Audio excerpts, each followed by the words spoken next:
Hello, everyone. Thank you for joining me today. My name is Terry. My channel is Drawings and Scribblings. I just wanted to come on briefly face to face and say hi to thank you all for your support. I'm participating in the 8 pen question hashtag.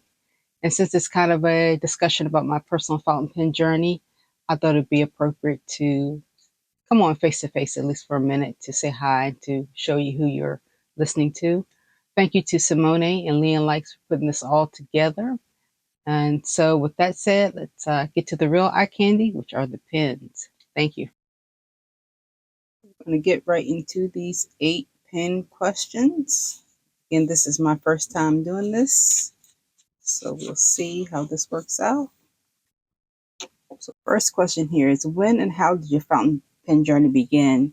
My fountain pen journey began in February 2022, and it was just a random kind of event. I had no interest whatsoever in fountain pens, but I was having a wisdom tooth issue, and so I was out of work for a little bit, and I was just on pain meds and bored, and so I've collected cross pens since I was about 12 years old, and once my collection got to a certain point, I would only buy cross pens maybe once every 5 years or so. And I think I was kind of reaching that 5 year point. And plus, with the boredom and being off work and the meds, I decided to see what Cross had new. So I went on Amazon to look to see what new ballpoints or roller balls they had. And there wasn't really anything that caught my eye, but fountain pens kept coming up in the search. And I was adamant that I wasn't interested in fountain pens. And then I saw this one, which is a Dryden Designs fountain pen. And I was like, it's pretty, blue. I love blue pens. So I said, I'm just going to go ahead and get this fountain pen thing a try. And it was okay. I mean, it didn't blow me away. It's not really ink right now, it needs to be cleaned out. But I said, it's okay. But then I saw this one, which is a Cross ATX. And I was more impressed with this one because it's a cross pen and it also has this lovely blue. So I decided to give this one a try, and I was more impressed. And then it really hit me once I started getting these. These are the Hongdian Black Forest pens. Of course, they come in different colors. The black one was my first one. And then once I started getting these, that is when I fell into the whole rabbit hole. Started with these. But this was my very first pen, my very first fountain pen, followed by this, and then the Hongdian Forest pens really did it for me. So that's how my fountain pen journey began. My favorite inks in the beginning and my go-to inks now. My favorite inks in the beginning were pretty much just the cartridges that came with the Dryden. I wasn't sophisticated in my fountain pen endeavors at all, so I just really used whatever cartridge came with the pen. And this only came with a cartridge, and this came with a cartridge and a converter, but I had no idea how to use a converter. Once I got the Dryden pens and I saw the colors, I decided maybe I should start matching up the colors. So that's when I started using the converter. And my first actual ink was a whole set of the Monteverde Noir series. And the Mulberry Noir continues to be my favorite of that series. And this is exclusively inked in one of my Homo sapiens as well as a Visconti Van Gogh. It's a nice purple, as you can see here. So this was definitely a go-to ink in the beginning, and it remains a go-to. Some of my go-tos now are, I have an Auto Hoop Red Roses. I just love the smell of it. And you have a Pilot Iroshizuku. This is a Yamabudo. This is Olive Swirl Diamond Ink Vent. This is a Diamond Golden Sands. Birmingham Pen Company Tesla Coil. And this, what is this? This is Pilot Iroshizuku. I believe this is Kujaku. And one of my favorites is the Diamine Writer's Blood. But my overall favorite ink by far is J.R. Bond Emerald de Chivor. I love this ink. I love the deep British blue and the shimmer in it. So that's my favorite ink. How my ink and pen taste changed over time? Quite a bit of change. I used to be pretty much stuck in the plain blue, green, purple, and red, just the plain colors. Then I started getting more into sheening and shimmer. So you go from, I say this is probably a watermelon blue or something, and then I get the Tesla coil. This is watermelon harmonious green. Then I prefer the emerald de Chivor. And then started adding a little sheen, a little shimmer. And for these two, I'm starting to try to get away from these colors. And a lot of my pens are inked with blue, green, purple, and red. So I'm trying to branch out a little bit, starting to get into some of the golden colors. So this is Diamine Golden Sands, and this is Diamine Ink Bent Olive Swirl. So I'm trying to branch out a little bit, but I still tend to come back to these blues and greens.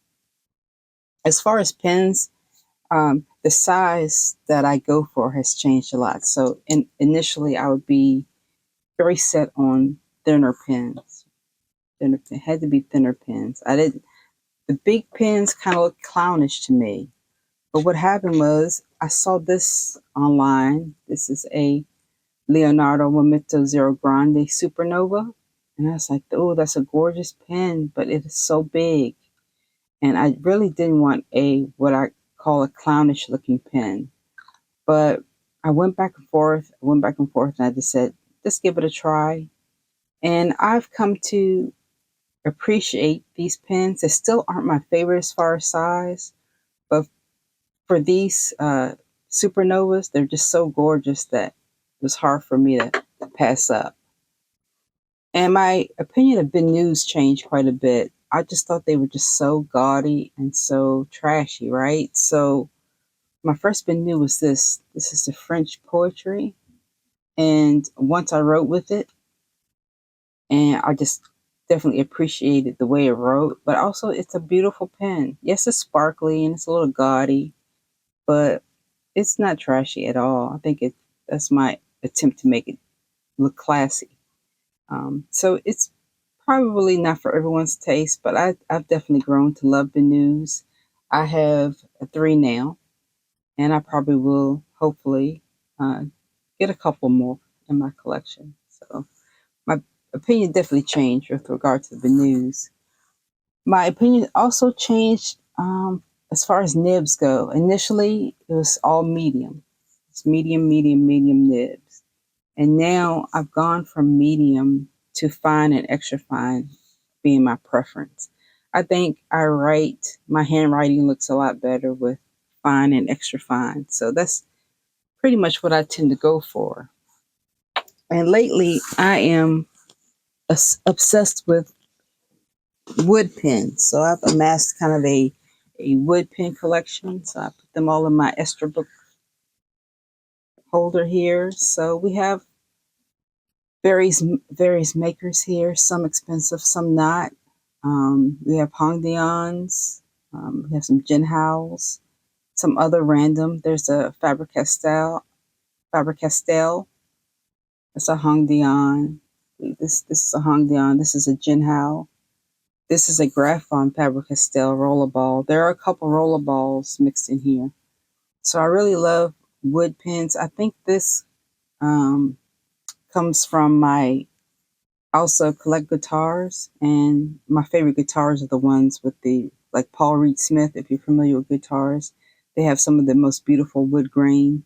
So that's kind of why I am leaning towards wood pens as of late. But this is I love this one. And a lot of these are really inexpensive. Like the Smoother Pro is inexpensive. The Martinello was expensive. I think this is a Martinello, if I'm not mistaken. A lot of them take their cue from Graphon Faber-Castell, at least the clip. But those are my wood pens. and I've continued to obsess over those. So I'm always on the lookout. That's my taste. So are there any inks and pens that I've yet to try but would like to? There are quite a few. I don't have any Estes. I do have a couple Esterbrookes. I have a Esterbrook Junior and some vintage Esterbrookes, but I don't have an Estie. The reason why I don't is because I don't like the cracked ice look. But if I can find one of these, I missed out on this one. If I can't find something like this, I was tempted to pick up the Raven, but I passed on that one. I would prefer something along the lines of this with this pretty resin here. I also would like to try a Diplomat. This is the Diplomat Nexus, and I would has an interesting filling system, so I'll be interested in giving that a try. And any SD DuPont, I would like to at least try. And my ink game is really weak. I don't have any samples. I don't have any Ferris wheel press, no Sailor inks. I don't have any Colorverse, no Detrimentus, Wearing Gold, Dominant Industry. Um, yeah, my ink game is not very impressive. So I definitely want to try some Ferris wheel press. I think those inks are right up my alley as well as Colorverse. And I've seen quite a few Seller inks that look pretty to me as well. So I would like to give those a try. My Holy Grail pen. I have a few Holy Grail pens. This is the Monte Grappa Extra Legacy, I think it's called. So that's a Grail pen. And this one is maybe a potential for me to pick up. The Graphon Faber-Castell, the fountain pen in Makassar, that's on my radar, and I do plan on picking that up at some point. The Sailor King of Pen, at some point, I hope to pick that up as well. This is my ultimate grail. This is the Pelican M800 Suberon. This is the 40 years of Pelican. Now, this one is probably not going to be purchased. I think it's around $1,200 to $1,500. I did see it at the Baltimore Pen Show. I was walking down the aisle and I looked out of my right eye and there it is. And I was tempted to touch it. I said, don't even bother. Don't even touch it. And it's fine if I don't get it. I'm very fortunate to have what I have. So it's something that I can aspire to, but I won't feel bad if I never get it. It's a beautiful pen. I'll keep an eye out for a bargain, but if I don't get it, that's fine. And the reason why I say that is because I'm fortunate to have quite a few of my Grail pens. I have, these supernovas, and I have, if I get these out, I have these. I have four Visconti Homo sapiens. Visconti Homo sapiens was definitely a Grail pen. My JFK, this was probably my first Grail pen that I bought, the Mont Blanc JFK that I talk quite a bit about in the video. And I talk about my grandma, her influence on my pen collection in that video. I have a Bohème, Mont Blanc 144, a 145 Chopin, and the 146. The 146 definitely quenched my thirst for the 149. I think this is like the perfect size for me. Then I had the Pelican M800. I have a M1000. I have the Palette, the Miki Soren, and the Waterman 56. I got this at the Baltimore Pen Show last year. Definitely a Grail pen. And this one, the Wall Eversharp Deco Band, was a Grail pen, but I can't seem to get along with this pen. It's still in my Grail pen section here, but not really that pleased with it.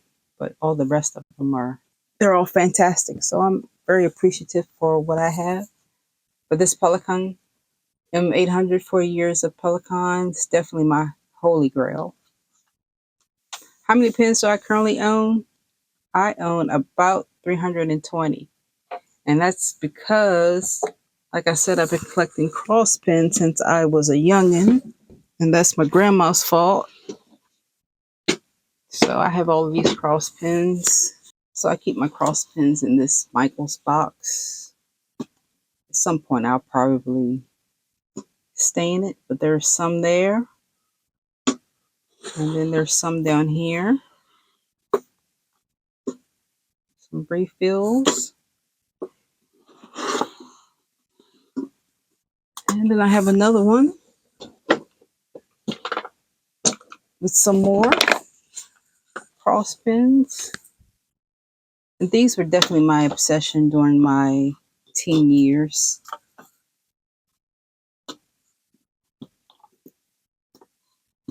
So they're kind of organized by color. And then we have some more in the bottom drawer. Some are roller balls, some are ballpoints, some are pencils. So that's my cross collection. And I also have my fountain pens, my cross fountain pens, and with my other fountain pens. So yeah, I'm up there with a lot of pens. Do I have a limit on pens or inks? Inks, I say yes, because for me, I find inks quite a bit harder to organize and to store discreetly. For pens, no, because I can store them away where it's not cluttered. They're not laying everywhere. So yeah, I really don't have a maximum on pens. You would think at 320 I would, but as long as I can store them neatly and it looks nice, I don't really have a limit. I I have a passion for pens, and I always have. I can't explain it. So I'm not going to limit myself as long as I'm able, as long as they're just not laying around, going unused. I try my best to use them. So I really don't have a maximum. Consequently, what would I do if another pen or ink came along? So this is always what I do. I rarely buy a pen on a whim. Occasionally, I will. There are a couple of exceptions that where I bought a pen without doing any research or anything. But normally, this is my process. If I see a pen that I'm really liking, I'll go on Amazon and check the reviews. I'll go on eBay, kind of get some of the costs. And then I'll, Google search, do a little bit more research, and then I'll go to Atlas stations and pen boutiques to see what kind of bargains I can get. Then I'll check to see what my funds are, see how my stacks are looking, and I put don't charge. I don't put pins on credit cards. The worst that I'll do is that I will use the PayPal paying for, or I'll use the Shop Pay paying for. But for the most part, I'll just find the biggest bargain I can find, use my discount codes, whatever I can, and purchase it. If I have to wait, I have to wait. I've missed out on several pins because I had to wait, and that's fine as well. So that's pretty much all I had to say. Thank you for watching as always. Take a look at the playlist. Yesterday, you should have seen Fountain Pen News with Wendy Sue. She did her 8 pen questions. And up next, after me, it would be Journal with Tiff. Again, thanks to Simone and Leon Likes for putting this together. I hope this was a little entertaining and a little informative with regard to my fountain pen journey. I showed a lot of expensive pens in this, but a lot of the headings and everything, and this was written with this Pilot Plumix, which I received free at the Baltimore Pen Show. So this beautiful writer, it says it's a medium, but it writes more like kind of like a calligraphy nib. So that just goes to show that you don't really need all this fancy, you know. Yeah, you can probably say it's easy for me to say because I have all the fancy stuff, but you really don't need a lot of fancy pens to enjoy the fountain pen experience. And this, I don't have no idea how much this is. but it's a very inexpensive pen. But I love to write with this Pilot Plumix.